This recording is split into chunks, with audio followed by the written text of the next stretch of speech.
A gente já cobriu aí as motivações, ou seja, por que as pessoas querem revisar código, os desafios, a gente cobriu tanto para autor quanto para revisor, e vamos ver agora, que é o que o artigo cobre por fim, as práticas que eles sugerem. O que é que você deveria fazer em cada fase daquela do processo inicial, que ele diz que, olha, mais ou menos todas as equipes seguem essas 6 fases aqui.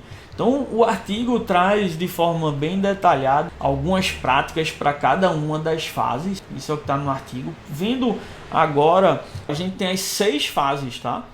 4 associadas ao autor, 2 associadas ao revisor.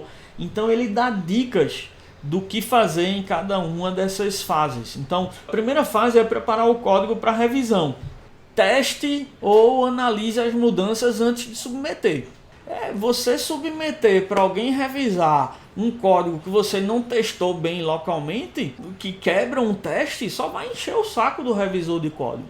Só vou falar um ponto sobre cada fase dessa. Um outro ponto é selecionar e notificar revisores. Aí tem várias dicas aí. Uma delas é a 2.2, selecione os revisores com a experiência certa ou na necessidade que eles têm de aprender aquele código.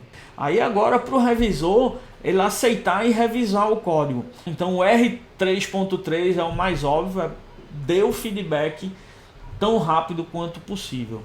E aí ele no 3.5 ele também fala, use ou crie uma checklist se necessário. Mas tem que ter cuidado com isso, porque como eu falei, isso daí pode terminar atrapalhando o cara fazer só o burocrático do que está no checklist e não observar coisas que são mais importantes. No feedback para o autor, então 4.3 dê um feedback construtivo e respeitoso. Não pode dizer, isso daqui está um lixo, refaz, certo? Tem que ser construtivo. Não pode dizer também, isso daqui está ruim. Tenta fazer desse jeito, é melhor do que dizer que está ruim. E se for rejeitar aquilo, explicar bem por que vai rejeitar. E aí, para a pessoa que vai receber o feedback, para o autor, o A5.4. Se o cara pediu para você mudar X no seu código, então tenha certeza, confirme que você mudou X, porque para o cara é um saco ter que pedir para você mudar X de novo. E por fim, confirme que as decisões que você tomou foram documentadas.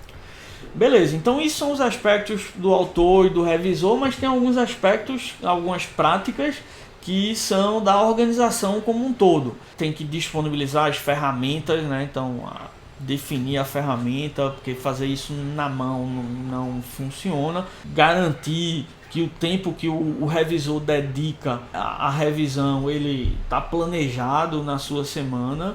E ficar com cuidado para ver se há impacto negativo aí de rejeições ou de revisões que são duras demais. São alguns aspectos da organização. Essa é a lista completa de práticas de várias equipes. Não necessariamente todas as equipes seguem isso daí.